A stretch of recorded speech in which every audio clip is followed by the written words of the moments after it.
Good morning, everyone. I'm Terry Martin. I'm a TV news anchor based in Berlin, and I'm delighted to be back here in Abu Dhabi for the World Policy Conference. Welcome to the session on the future of Europe.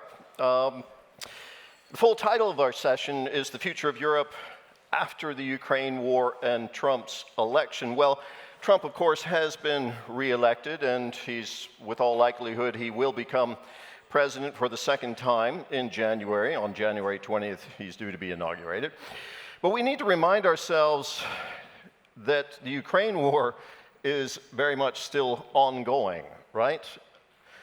There are massive casualties there every day, and nobody really knows how or when it's going to end. We need to be very clear about that. Yesterday, Ukraine reported being hit by over 90 missiles, around 200 drones. It was attacked again overnight, most of that targeting the country's energy infrastructure, with the temperatures dropping below zero. So we're not really after the Ukraine war, and it's a bit premature to talk about it. We will be talking about how that might play out. There is a lot of speculation, of course, in the context of Trump having just been re-elected, because he, of course, says he's going to end it very quickly. In any case, we're gathered here at a pivotal moment in Europe's history. The war in Ukraine has shaken the foundations of Europe's security and redefined the continent's relationships with its neighbors and its allies. Meanwhile, the return of Trump as US president signals a potential recalibration of transatlantic relations, with ripple effects across trade relations, defense, and climate cooperation, things we've been talking about here already. Now, Europe faces several pressing challenges. I'm just going to mention three, and then we'll get things going. Number one, I would say, is security. The war in Ukraine has underscored the vital importance of NATO while raising questions about Europe's strategic autonomy. Number two, economic realignment. There's a lot on that yesterday, fascinating discussions. Sanctions, energy diversification, global trade tensions demand a rethinking of Europe's economic strategies.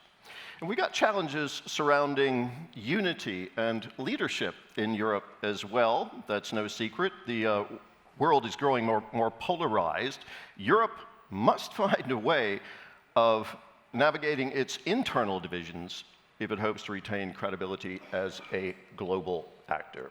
Now, these are some of the issues we'll explore this morning with a distinguished panel of experts. Each of them brings unique insights into Europe's challenges and opportunities. It's my great pleasure to introduce them now. Starting here, and I'll be jumping around a bit, Jan Kotalem, I hope I'm getting this roughly right. He's the co-founder of the neuro-powered media company Glassview and a board member of the Paris School of Economics. He's also president of Club Praxis, and in that role he has worked to leverage big data to rethink Europe's tax and welfare systems. Jan is the author of Capitalism Against Inequalities, offering transformative ideas for policymaking. I think it just came out last year. Zaki Laidi, two down there, you can see him, was no stranger to the World Policy Conference. He was, until very recently, just last week, I believe, a personal advisor to the EU's High Representative for Foreign Affairs and Security. He's been a professor at Sciences Po for over 2 decades now and has advised French prime ministers and EU officials on global trade, politics, and Europe's strategic positioning. And he's the founder of something called Telos. 2 down from me, Vuk Jeremic is the president of the Center of International Relations and Sustainable Development, a former Serbian Minister of Foreign Affairs. He's also served as the president of the 67th UN General Assembly, where he played a key role in advancing the 2030 Agenda for Sustainable Development. Vuk is a professor at Sciences Po and editor-in-chief of Horizons magazine.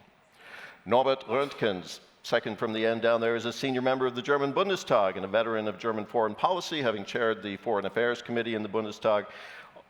He still sits on that committee. He's a former federal minister for the environment. I'm not sure you remember me being with you in Copenhagen at the COP in a background talk many years ago. I recall Norbert has been instrumental in shaping Germany's approach to sustainability, transatlantic relations, and European unity. and his party may very well end up leading Germany again come February. The polls point to that. In any case, Hubert Védrine, down at the end, is the founder of Hubert Védrine Conseil and France's former Minister of Foreign Affairs. He's played a key role in shaping France's geopolitical strategy and has contributed to reflections on NATO's future as part of the NATO 2030 group. So, we have an extraordinary concentration of expertise on topics hugely relevant to Europe's future, and we're going to hear about that. Each panelist will deliver some opening remarks at the beginning. Following that, I will pose a question or two to each panelist, and then we'll open the floor to questions from all of you. So be thinking about questions as we go along. So let's have our opening statements. We've agreed on 6-7 minutes each. Of course, they don't have to use all that time. Discussion is much more fun. We'll start here with Jan.